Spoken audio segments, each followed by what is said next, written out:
नमस्कार, मैं हूं सुकांत और आज हम लोग बात करने वाले हैं भारतीय संविधान का एक बहुत ही महत्वपूर्ण केस लो जिसका नाम है डीके बसु वर्सेस पश्चिम बंगाल का केस। ये 1997 का एक लैंडमार्क जजमेंट है जिसमें बताया गया कि आम जनता के पास किस किस तरह का अधिकार होगा जो कि वो हिरासत में लेने के बाद, ताकि वो अपने हक के लिए आराम से लड़ सके।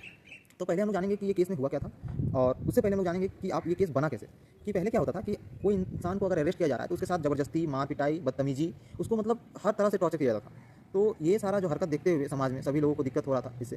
तो कोर्ट का ऐसा कहना है कि कोर्ट के द्वारा जो नियम बनाया गया है उसके हिसाब से अगर आप किसी के साथ बदतमीजी, मार पिटाई या फिर किसी तरह का अपमानजनक हरकत करते हो तो कोर्ट बोलती है ये आर्टिकल 21 का आप वायलेशन कर रहे हो, इसका हनन कर रहे हो। तो कोर्ट का ऐसा मानना था कि आप जब किसी को अरेस्ट कर रहे हो तो आपका जो काम दिया गया है, जैसे कि वर्क डिवीजन है ना, कार्यपालिका, न्यायपालिका, विधायिका, तो जिसको जो काम दिया गया है उसके हिसाब से आप अपना काम करो। तो पुलिस को जो काम दिया गया था कि आप अरेस्ट करो, तो वो चुपचाप आप जाके अरेस्ट करो, ना कि आपको ये हक दिया गया कि आप इसके प्रति सजा दो। तो क्या हुआ कि एक जो ये केस का नाम है डीके बसु, ये डीके बसु जो थे ये एक नॉन पॉलिटिकल पार्टी के रन करने वाले अध्यक्ष थे, संस्था चलाते थे। तो वो अक्सर एक न्यूज़पेपर या फिर अखबार, मीडिया में ये सुन रहे थे कि जो इंसान को अरेस्ट हो जा रहा है उसके बाद उसकी मौत हो जा रही है। तो भाई ये बहुत बड़ा समस्या लगा उनको। तो वो क्या किए, एक पीआईएल दाखिल कर दिए कोर्ट पे।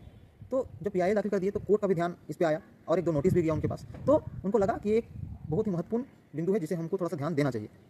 तो कुछ दिन के बाद कोर्ट एक नियम जारी करती है कि भाई अक्सर ऐसा हो क्यों रहा है। तो कोर्ट कुछ नियम बनाती है, क्योंकि इससे पहले कोई नियम नहीं था कि कोई इंसान को अरेस्ट कर लिया और उसकी मौत हो जाएगी कोर्ट पे, तो उसके बाद इंसान मार गया तो उसका भी काम तमाम और कुछ नहीं करना। पर कोर्ट इसके बाद कुछ बोला गया कि पुलिस के द्वारा बदसलूकी किया जाता है, इसलिए इसके लिए कुछ नियम बनाया था। तो वो नियम क्या क्या थे जो कि हर एक नागरिक को जानना जरूरी है, ताकि जब उसके सामने कोई पुलिसकर्मी आके बदतमीजी करे या फिर आप अरेस्ट हो जाते हो तो आप किस किस तरह का अधिकार आपके पास होता है, ये जानने का हक आपको है। तो चलिए शुरू करते हैं कि क्या क्या आपके पास अधिकार है। सबसे पहले कि अगर आपको कोई पुलिसकर्मी अरेस्ट कर रहा है तो वो पूरी वर्दी में होना चाहिए।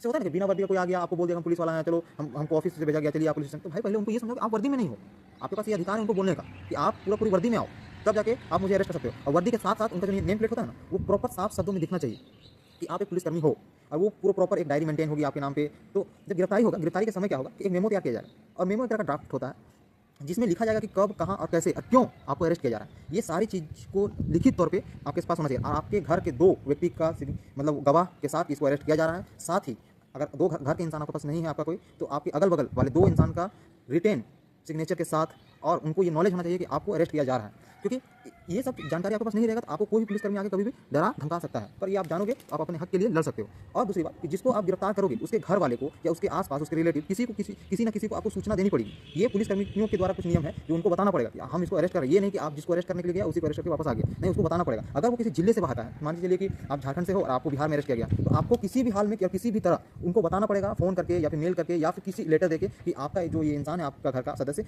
इनको अरेस्ट किया गया है। और पूरा प्रॉपर इसकी दूसरी जानकारी जिसको आप अरेस्ट कर रहे हो, जो इंसान अरेस्ट है, कैदी है, उसे भी नॉलेज होना चाहिए कि मेरे घर वालों को पता चल गया है, बता दिया गया है कि हम अरेस्ट हो चुके हैं। अगर गिरफ्तारी होने के बाद वो इंसान चाहता है कि मेरा मेडिकल टेस्ट होना चाहिए, क्योंकि हम अपने आप को अस्वस्थ फील कर रहे हैं या फिर उनके साथ कुछ गलत ना हो। जैसे होता है ना, पुलिसकर्मी को के द्वारा अरेस्ट करने के बाद पुलिसकर्मी कभी मार पिटाई कर देते हैं, उनके साथ बहुत ज़्यादा टॉर्चर करते हैं, तो उनकी तबियत खराब हो जाता है। तो वो अगर कभी भी चाहे तो अपना ट्रीटमेंट करवाने के लिए पुलिसकर्मियों को बोल सकते हैं कि हम अपने ट्रीटमेंट के लिए चाहते हैं। और गिरफ्तारी के 48 आवर में ही आपको कहीं ना कहीं अच्छा डॉक्टर जो कि प्रशिक्षण उसका ले सके, और वो उनका मेडिकल टेस्ट बहुत ही अच्छा डॉक्टर से करवाना पड़ेगा, उसका रिपोर्ट भी तैयार करके रखना पड़ेगा। ये पुलिसकर्मियों का ही काम होता है। तो ये बहुत जरूरी है, ये आपके हाथ में होता है। अगर आप इस चीज़ को जानोगे नहीं तो फिर आप लड़ नहीं पाओगे। और दूसरी बात कि अगर आपको जब अरेस्ट किया गया तो जितने भी आपके पास डॉक्यूमेंट होंगे, जैसे कि आप किस तरह का केस है आपके पास, तो वो सारे डॉक्यूमेंट एक कॉपी मजिस्ट्रेट के पास जाना चाहिए, और ताकि उनको भी नॉलेज हो कि इस इंसान को 24 घंटा से ज़्यादा अरेस्ट करके रखा गया है, तो ये नॉलेज मजिस्ट्रेट के भी पास जाना चाहिए। और गिरफ्तारी के बाद जब वह अपने वकील से मिलना चाहे तो उसे कभी रोका नहीं जाएगा कि आप अपने वकील से नहीं मिल सकते। वो आपको खुला छूट होता है कि आप जब चाहो अपने वकील से मिल सकते हो और अपना राय मशवरा ले सकते हो कि आप किस तरह से यहाँ से बाहर जा सकते हो, या फिर किस तरह का जो है आप गलत काम किए हो जो आ गए हो पुलिस स्टेशन में। और जो गिरफ्तार करेगा उसको 12 घंटे के अंदर पुलिस कंट्रोल रूम में जाना पड़ेगा, और वहाँ पे जाके उन्हें भी नॉलेज करना पड़ेगा। जैसे कि एक पुलिस होता है ना, पुलिस स्टेशन का ये ब्रांच यहाँ हुआ है, उसका मेन एक ऑफिस होता है। तो वहाँ पे जाके उनको ये बताना पड़ेगा कि एक कैदी है जो कि 24 घंटा से हमारे यहाँ कैद है, तो वो इन 12 घंटा के अंदर ये पुलिसकर्मी को सबको इन्फॉर्म करना पड़ेगा। अगर ये सारा रूल का अगर कोई पुलिसकर्मी पालन नहीं करता तो कोर्ट का साफ कहना है कि डिपार्टमेंट से उसको सजा तो मिलेगी, कोर्ट उस पर दबाव भी बनाएगा और उस पर कार्रवाई भी चलाएगा अगर वो नहीं करता। अगर इसके बावजूद किसी इंसान का कोर्ट में नहीं, वो जेल में मृत्यु हो जाती है, तो उसको कंपनसेशन दिया जाएगा, और फुल प्रूफ डॉक्यूमेंट के साथ, वीडियोग्राफी के साथ कि उसकी मौत कैसे हुई, इसकी जांच परख भी की जाएगी। तो धन्यवाद। आपको इस तरह का नॉलेज अगर अच्छा लगा हो तो आप पुलिस से डरे ना, और इसी तरह का नॉलेज आप लोगों को बीच हम पहुंचाते रहेंगे।